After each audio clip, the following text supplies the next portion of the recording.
Hey, Steve Mignani here. Before we get to our junkyard crawl video for today, just a heads up, on October 1st, if you're in the Durant, Oklahoma area, I'll be there live at Spanky Assiter's inaugural Freedom Choctaw Collector Car Auction at the Choctaw Casino and Resort Event Center, again in Durant, Oklahoma, where a whole bunch of cool collector cars are going to get sold, many of them at no reserve. And I'll be on the stage live doing commentary.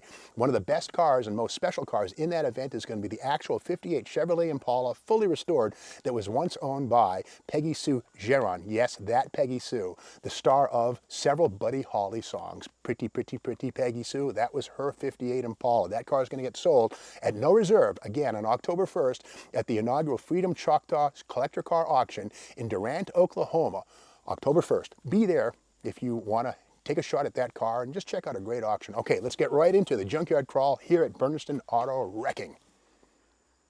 Hey, Steve Mignani here at Bernardston Auto Wrecking. I'm going to take a little break from the junkyard crawl today and do episode 14 of the Hubcap game. Let's open this glamorous studio and look at these wonderful prizes, as Vanna White would say. And, okay, this is a hubcap, indeed a hubcap, and of course it's pretty self-explanatory, Studebaker. But unlike a lot of GM and Ford hubcaps of this time, this is not made of stainless steel all the way through. This is a stainless chromed overlay with a steel backing that's rotting away big time. So again, Studebaker was a smaller car maker and maybe couldn't afford the expense of actual stainless steel. Don't know. Oh, the mighty 1970s. Pontiac Grand Prix, I'm going to say probably 1978, maybe 79, perhaps full-size car. But again, this is a plastic wheel cover from the downsizing era of 1978 up. Yeah, probably a Pontiac four-door, the A-body type vehicle.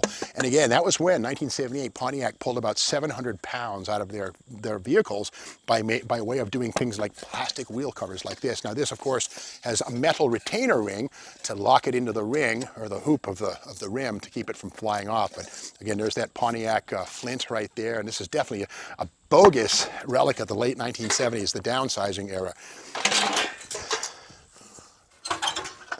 This is kind of another one here, Pontiac. Look at this. This is another plastic wheel cover from the front wheel drive era. I'm going to say, 89 up. Again, plastic with fake lug nuts. Look at this right here. These are plastic, and I got to wonder if any mechanics tried to cram a socket in there and snap these things off. On the other side, you're not going to get very far. You're going to snap them off. Speaking of which, snapping on, these snap into the steel rim with these little tabs. But again, Pontiac, late 80s into the 90s, right here. Plastic. Okay, the other side of the coin, this is Oldsmobile, about 1970 or so, Delta 88 Royale, 98 perhaps, heavy, multi-piece metal hubcap with a die-cast structure here. That's die-cast metal right there. This is a heavy wheel cover. I would say this is probably 5 times the weight of one of those plastic, maybe 10 times. This is heavy, but again, full-size Olds, probably 98 Regency or something like that, 1970 or so. Right there. I wouldn't want to have one of these fly off on the highway and take your head off, but pretty wheel cover. I like it. Okay, yeah, this is Ford Mustang II. I'm pretty sure, 1974, 5, 6, 7, 8, Mustang II, the running horse. We can see the logo right there kind of shining right through. And again, it's a 13-inch wheel. This would have been seen on Mustang II Ford, of course, which was an outgrowth of the Ford Pinto. Replaced in 79 by the Fox Mustang, which finally brought us into the performance age with the 5.0. But again, yeah, mid-70s Mustang II. Think Charlie's Angels. This is cool. We saw a twin to this a little while ago, and this is an example of modular hubcap design. These add-ons, which are die-cast metal, we can see this one here is pretty much gassing off and bubbling up. The zinc content is bubbling on that. But again, these faux lug nuts on this thing, these are what you'd find on a Plymouth, probably a Sport Fury 1965, thereabouts. But the host hubcap minus these bolt-on fake spoke and lug nut combos could also double as the wheel cover for a lesser Plymouth, not a Fury, but perhaps maybe a Fury 1 or a Fury 2, something like that, with a different center. So again, kind of a cool fake wheel, but you got to remember, I wonder if any mechanics tried to take these things off. Probably not, because the socket won't fit. But with that said, look how far Detroit went to fake the look of a mag wheel. But these things sold. They were good for when they were new. Oh, here we go. Ambassador. We all know that means Rambler. Of course, the Rambler Ambassador, or at least the Ambassador, 1927, I believe. They call it the Kenosha Duesenberg. In fact, last week, or coming up soon, we have a video on a 1939, I believe, Ambassador, a Nash Ambassador. But this is from about a 1965 or 6 Ambassador. And the Ambassador was Rambler's top-level car, like the Classic, but riding on a longer wheelbase, standard V8 power, and I think in many cases, standard air conditioning. But again, this is a stainless steel hoop, but with a ferrous steel ring that's pinched and crimped into position. This grabs into the rim, and this is your Ambassador wheel cover, 1965 or 6. Still had a torque tube at that point in time.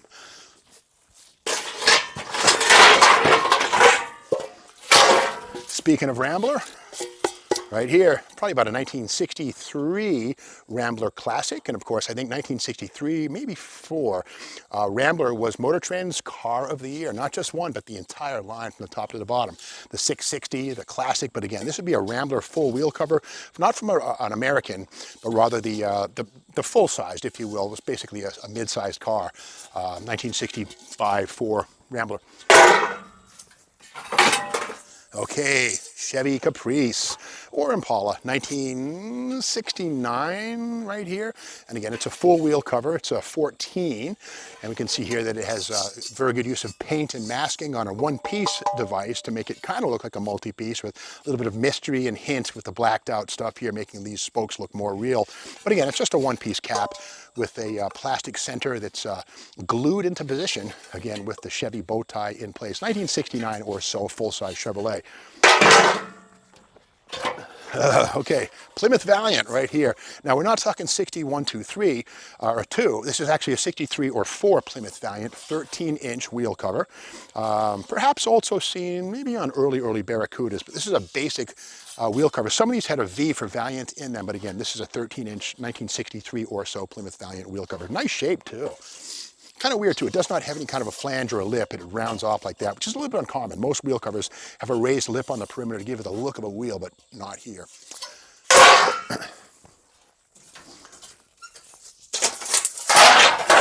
All right, more Plymouth right here. The 67 Plymouth Fury 2, Fury 3, that kind of thing. It's a one-piece structure. Kind of has a lot of cone to it. You got to imagine a few of these were thrown through the air and photographed. Hey, look, Ma, UFO.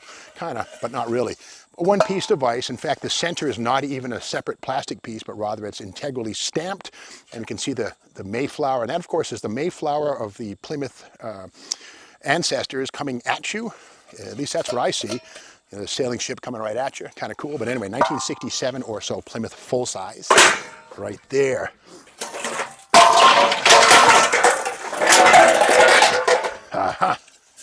Again, the Tri-Shields. Buick.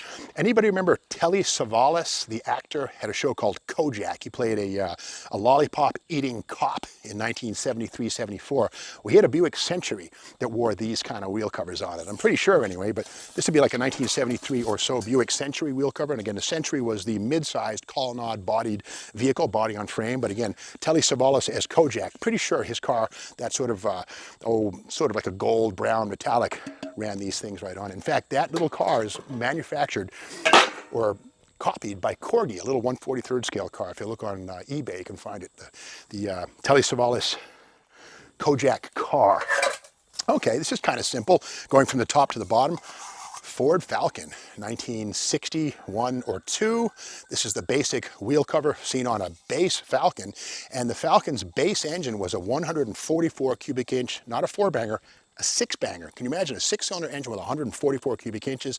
That's like just over 2 liters, which is crazy. Pistons must have been that big around. But the Falcon could also be had with a 170 and a 200, and eventually the 260, the 221, 289. But again, very early Falcon right here, probably a 6-cylinder grandma mobile that was on at one point. Oh, okay, this is interesting. This, again, is a Buick wheel cover. Now, Buicks are usually full-size cars, right? What's up with this 13-inch small wheel cover. This is not off of a Buick full-size or LeSabre. This is actually from a Buick Special, which would have been 62, 63. And again, these were basically half based on Corvairs, believe it or not. The H car, the Corvair's nose, the front suspension and stuff was found under every Buick Special. And of course, the Buick Special was part of GM's senior compact line, which included Tempest and the Olds Cutlass. And this is definitely from about a 62 or 3 Buick Special, 13-incher with the Buick Tri-Shields. Buick's first compact car.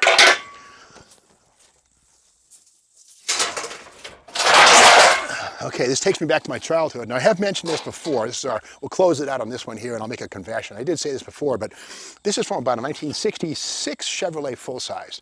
This plastic center right here often falls out, right? It pops out of there. I don't want to wreck this one.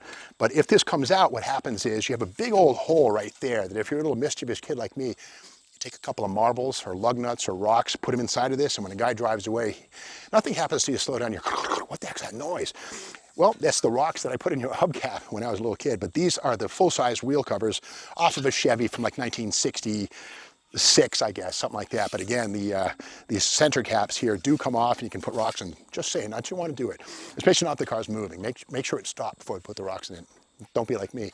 That's it for the 14th installment of the Hubcap game. If you like this, we'll be back next week with another one. But tomorrow we'll be back with more Junkyard Crawl here at Berniston Auto Wrecking in Berniston, Massachusetts.